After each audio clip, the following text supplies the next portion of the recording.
अन्य महानुभाव, देवी और सज्जनों, मुझे खुशी है कि इस साल देश के स्पोर्ट्स मिनिस्टर्स की ये कॉन्फ्रेंस, ये चिंतन शिविर मणिपुर की धरती पर हो रहा है।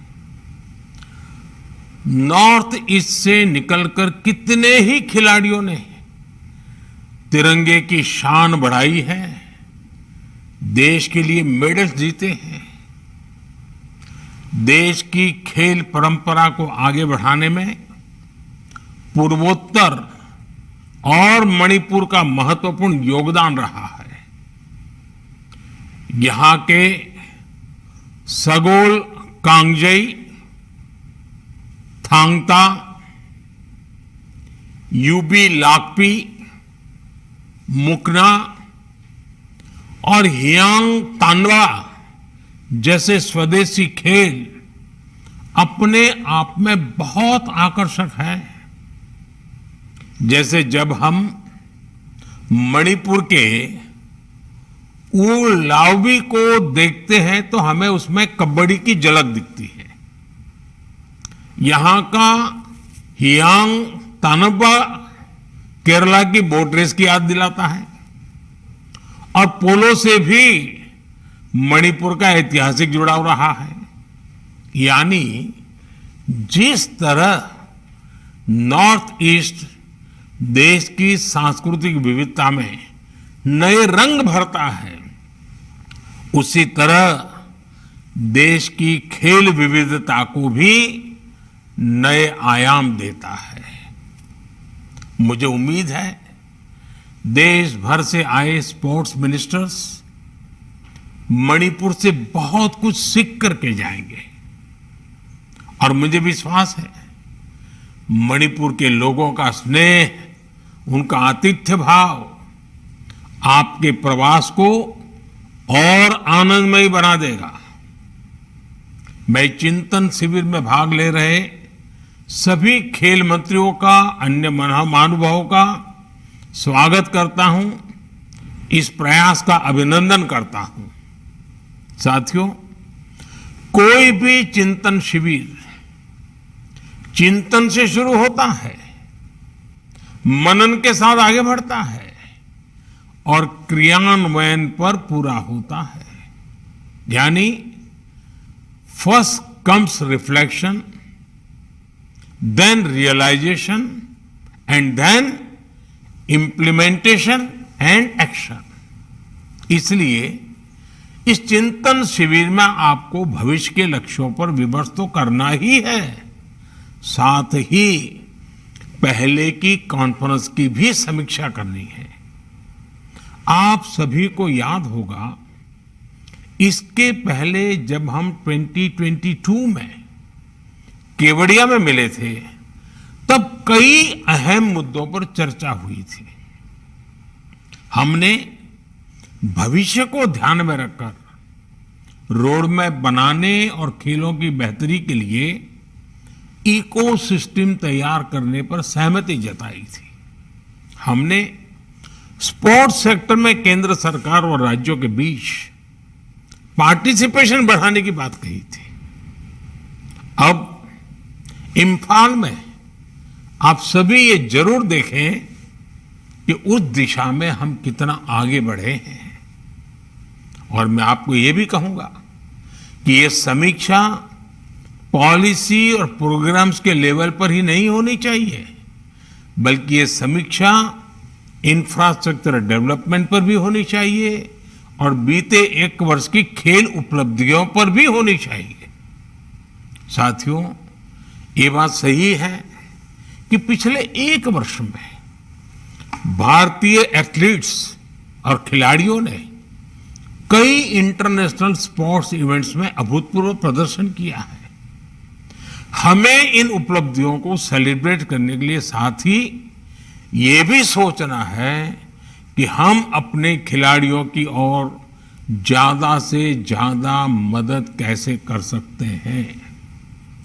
आने वाले समय में squash world cup, hockey Asian champions trophy, Asian youth and junior weight lifting championship, ऐसे आयोजनों में आपके मंत्रालय और आपके विभागों की तैयारियों की परीक्षा होनी है।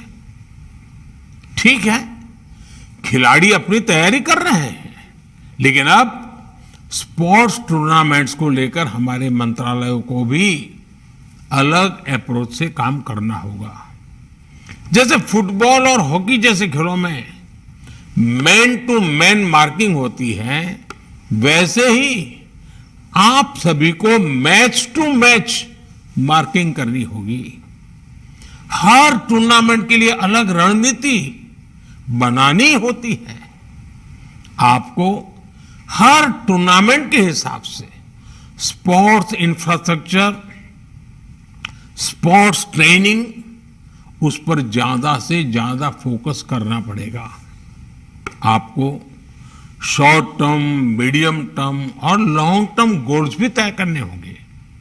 साथियों, खेलों की एक विशेषता और होती है। अकेले कोई खिलाड़ी लगातार प्रैक्टिस करके फिटनेस तो प्राप्त कर सकता है, लेकिन बेहतरीन प्रदर्शन के लिए उसका लगातार खेलना भी जरूरी है। इसलिए स्थानीय स्तर पर ज्यादा से ज्यादा कंपटीशन हो, स्पोर्ट्स टूर्नामेंट्स लगातार चलते रहने चाहिए। ये बहुत आवश्यक होता है। इससे खिलाड़ियों को भी बहुत कुछ सीखने को मिलेगा। खेल मंत्री के तौर पर आपको ये सुनिश्चित करना होगा कि किसी भी खेल प्रतिभा की अनदेखी न हो। साथियों, अपने देश के हर प्रतिभाशाली खिलाड़ी को क्वालिटी स्पोर्ट्स इंफ्रास्ट्रक्चर देना हम सभी का दायित्व है। इसके लिए केंद्र सरकार और राज्य सरकार को मिलकर काम करना होगा। खेलो इंडिया स्कीम ने जिला स्तर पर स्पोर्ट्स इंफ्रास्ट्रक्चर जरूर कुछ बेहतर किया है, लेकिन अब इस प्रयास को हमें ब्लॉक लेवल पर लेकर जाना है। इसमें प्राइवेट सेक्टर समेत सभी स्टेक होल्डर्स की भागीदारी महत्वपूर्ण है। एक विषय नेशनल यूथ फेस्टिवल का भी है। इसे ज्यादा इफेक्टिव बनाने के लिए नए सिरे से सोचा जाना चाहिए। राज्यों में जो इस तरह के कार्यक्रम होते हैं, वो सिर्फ और औपचारिकता ना बने, इसको हमने बहुत बारीकी से देखना चाहिए।